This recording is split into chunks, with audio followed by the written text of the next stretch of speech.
सोचो अगर आपके शरीर से सारा वीर्य बाहर निकल जाए तो क्या होगा। हमारे टेस्टिकल यानी कि हमारे लिंग के नीचे के अंडे वीर्य को बनाना बंद कर दे तो क्या होगा। डर लगता है ना कि कहीं ये ना हो जाए। हर एक वीर्य की बूंद आपके शरीर में कितनी ऊर्जा देती है ये आपको पता होगा। पर अगर हस्तमिथुन से सारा वीर्य खत्म हो जाए तो क्या होगा। नपुंसक। हाँ, आप भी एक नपुंसक आदमी बन सकते हो। आपके सामने दुनिया भर की हॉट लड़कियां भी खड़ी कर दे तो आपके अंदर कोई फीलिंग नहीं जाग पाएगी और आप एक नपुंसक बन के रह जाओगे। तो चलिए हम वीडियो को शुरू करते हैं। और हाँ, ये वीडियो आपके लिए बहुत फायदेमंद होने वाली है, तो कृपया वीडियो पर ध्यान दे। परवाना ये सोच के समा के पास जाता है कि उसे पल भर के लिए ही सही पर प्यार तो मिलेगा, और इसी एक गलत फहमी की वजह से उसकी जान चली जाती है। कितने ताज्जुब की बात है कि जो लोग हस्तमिथुन को स्वर्ग से बड़ा सुख मानते हैं उनमें और इस परवाने में ज्यादा फर्क नहीं है। दोनों सिर्फ पल भर की खुशी के लिए अपनी पूरी जिंदगी दांव पे लगा देते हैं। कहने को तो आज हम एक मॉडर्न और हाईटेक सोसाइटी में जी रहे हैं, लेकिन इसकी एक डार्क साइड भी है जिसके बारे में काफी लोग जानते हैं। पर फिर भी गांधी जी के 3 बंदरों की तरह अपने कान, आंख और मुंह बंद करके बैठे होते हैं। लेकिन मॉडर्नाइजेशन के नाम पे हमारी यंग जनरेशन को मिसगाइड किया जाता है। 14-15 साल के बच्चे बी फॉर ब्रह्मचर्य के बदले बी फॉर ब्रेकअप के पार्ट सीख रहे हैं। उनके लिए पी फॉर पढ़ाई नहीं, पी फॉर प्रपोज होता है। इन सभी चीजों की वजह से हमारी आज की जनरेशन लाइब्रेरी में नहीं, ओयो रूम में जाना पसंद करती है। और जो लोग एक पार्टनर नहीं ढूंढ पाते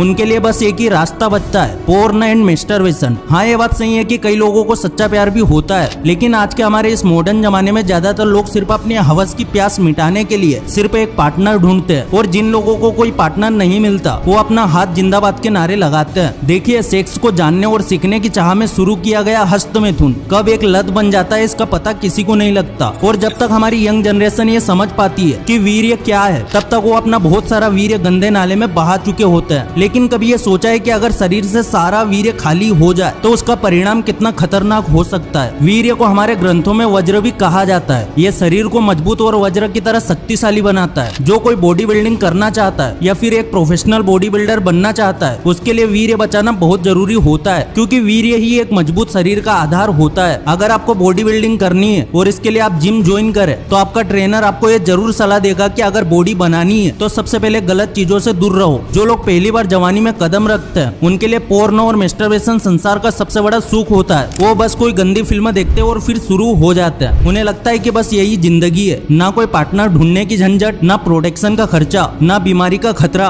कभी भी कहीं भी मोबाइल में एक फिल्म लगाओ और शुरू हो जाओ। लेकिन ये एक तरह का हनी ट्रैप है और नई जनरेशन इसमें आराम से फंस जाती है। जो लोग पोर्नो और मैस्टरबेशन के जाल में फंस जाते हैं उन्हें शुरू में ये सब अच्छा लगता है। ख्यालों में ये अपने मनपसंद पोर्न एक्ट्रेस या फिर किसी और लड़की के साथ वो सब कुछ कर लेते हैं जो वो करना चाहते हैं। पर असली कहानी तब शुरू होती है जब लोग अपनी आदत को कंट्रोल करते करते खुद उस आदत के कंट्रोल में आ जाते हैं। ऐसे वक्त में लोगों के लिए मैस्टरबेट करना नॉर्मल बात होती है। फिर महीने में एक बार मैस्टरबेट करने वाला हफ्ते में एक बार और फिर हफ्ते में 2 बार एंड फाइनली हर रोज करने लगता है। जैसे जैसे हस्तमिथुन की क्रिया बढ़ती है वैसे वैसे शरीर में वीर्य की कमी होने लगती है और इसका सीधा असर आपके दिमाग और मन पे पड़ता है। अगर आपके आसपास कोई एक ऐसा इंसान है जो बहुत ज्यादा हस्तमिथुन करता है तो आप उसे एक बार नोटिस करना चालू करो। उसकी लाइफ में एक ऐसा वक्त आएगा जब वो हर छोटी छोटी बातों पे चिढ़ने लगेगा, उसे मामूली बातों पे बहुत ज्यादा गुस्सा आने लगेगा। वीर्य शरीर को ऊर्जा देता है। जब कोई इंसान ब्रह्मचर्य पालन करके वीर्य रक्षा करता है तो सबसे पहले उसका दिमाग तेज होता है और फिर उसका शरीर वज्र की तरह मजबूत हो जाता है। एक सच्चे ब्रह्मचारी को सर्दी जुकाम जैसी बीमारियां छू भी नहीं सकती। उसकी रचनात्मक शक्ति, जिसे हम क्रिएटिविटी कहते हैं, वो एक अलग लेवल पे चली जाती है। अगर हमारे भारत देश के इतिहास को देखें तो आपको इसके काफी सारे एग्जाम्पल्स मिल जाएंगे। लेकिन अब इसी सिचुएशन को उल्टा करके सोचिए, किसी इंसान को हस्तमिथुन की लत लग गई है और वो भी इतनी बुरी लत कि दिन में 2-2, 3-3 बार वो वीर्य बहा देता है। अब जरा सोचिए ऐसे इंसान का शरीर कैसा होगा। चेहरा ऐसा हो जाएगा मानो जैसे कई दिनों से ठीक से खाना नहीं खाया। छोटी मोटी बीमारियां तो हर दूसरे दिन जकड़ लेगी उसे। इसके अंदर आत्मविश्वास नाम की तो कोई चीज दिखाई नहीं देगी, क्योंकि ज्यादा हस्तमिथुन करने वाले इंसान के अंदर हर छोटी छोटी चीज के लिए डर बैठ जाता है। वीर्य सिर्फ कुछ बूंदे नहीं है जिसका इस्तेमाल आप बच्चा पैदा करने के लिए करते हैं। वीर्य एक ऊर्जा है, एक शक्ति है जिसे हमें किसी भी हाल में अपने शरीर से बाहर नहीं निकालना है। ऐसे में अगर हस्तमिथुन की वजह से आपके शरीर में वीर्य ना के बराबर बचा हो तो आपको सिर्फ भगवान ही बचा सकते हैं। आप में से कुछ लोगों को अभी मेरी बातें शायद बकवास लग रही होगी, पर दोस्तों वीर्य कोई नाले में बहा देने की चीज नहीं है। शुरू में शायद आपको ब्रह्मचर्य पालन करना थोड़ा मुश्किल लगेगा, लेकिन एक बार अगर आपने ब्रह्मचर्य अपना लिया तो सिर्फ कुछ ही महीनों में आप पूरी दुनिया को एक अलग नजरिए से देख पाओगे। आप में से कुछ लोग तो ऐसे जरूर होंगे जिन्होंने शायद अभी अभी रोजाना हस्तमिथुन शुरू किया होगा। तो आप में से जो लोग रोज खुद को हस्तमिथुन करने से नहीं रोक पाते, वो जरा एक बार आईने के सामने जाके अपना चेहरा गौर से देख लेना। अगर आप एक लंबे वक्त से रोज ये कर रहे हैं तो आपका चेहरा बिल्कुल फीका पड़ गया होगा, चेहरे पे थोड़ी बहुत हड्डियां भी दिख रही होगी, शायद आपको देख के ऐसा लगेगा कि आपने कई दिनों से ठीक से खाना नहीं खाया है। अगर आपके साथ ये सब हो रहा है तो बस एक बार, सिर्फ एक बार के लिए खुद को 1 महीने तक पोर्न और मैस्टरबेशन से दूर करके ब्रह्मचर्य की ओर मोड़ दो। शुरू में थोड़ा मुश्किल लगेगा, बीच बीच में शायद नाइटफॉल भी हो जाए, पर तुम हार मत मानना। हाँ, 1 महीना ब्रह्मचर्य पालन करने से आपके चेहरे पे ग्लो या तेज दिखाई नहीं देगा, पर 1 महीने में आपको चेहरे पे फर्क दिखना शुरू होगा। देखिए, वैज्ञानिक तौर पे ये साबित हो चुका है कि वीर्य हमारे शारीरिक और मानसिक विकास के लिए बहुत जरूरी होता है। ऐसे में एक परवाने की तरह सिर्फ पल भर के मजे के लिए जिंदगी की सबसे बड़ी गलती करना आपकी लाइफ की सबसे बड़ी बेवकूफी हो सकती है। वीर्य हमारे अस्तित्व का कारण है। हम इंसान अगर दूसरे जानवरों से आगे हैं और इतना विकसित हुए हैं तो इसका एक कारण वीर्य भी है। अगर शरीर से सारा वीर्य निकल जाए तो उसके साइड इफेक्ट आपको शायद 1 दिन या फिर 1 हफ्ते में ना दिखे, लेकिन धीरे धीरे जब शरीर के अंदर की नसें कमजोर होने लगेगी, हड्डियां जवाब दे देगी, आंखें कमजोर हो जाएगी, तब आपको इस बात का एहसास होगा कि जिस वीर्य को आपने पल भर के मजे के लिए पानी की कुछ बूंदे समझ के बहा दिया, वो वीर्य सिर्फ 2-4 पानी की बूंदे नहीं थी। कहावत है कि अगर सुबह का भूला शाम को घर आ जाए तो उसे भूला नहीं कहते। ठीक वैसे ही अगर आप अब तक किसी की बातों में आके या जवानी के नशे में अपना वीर्य बहा रहे थे और आप अपनी जिंदगी को सुधारना चाहते हैं तो देर नहीं हुई, बीत गया सो बीत गया। अब आने वाले कल पे फोकस करो। आपसे अपना ध्यान P4 पोर्न के बदले P4 पढ़ाई पे दो। अपने करियर पे फोकस करो। क्यों तुम गमों के एक छोटे कुएं में डुबकियां लगा रहे हो जबकि उम्मीदों का एक पूरा समुंदर तुम्हारा इंतजार कर रहा है। अब उठो और तैयार हो जाओ अपनी नई जिंदगी की नई सुबह का स्वागत करने के लिए। और इस वीडियो से कुछ भी सीखने को मिला है तो वीडियो को लाइक जरूर कर देना, चैनल पर नए हो सब्सक्राइब जरूर कर देना। फिर से लौटेंगे एक नई वीडियो के साथ, तब तक के लिए धन्यवाद।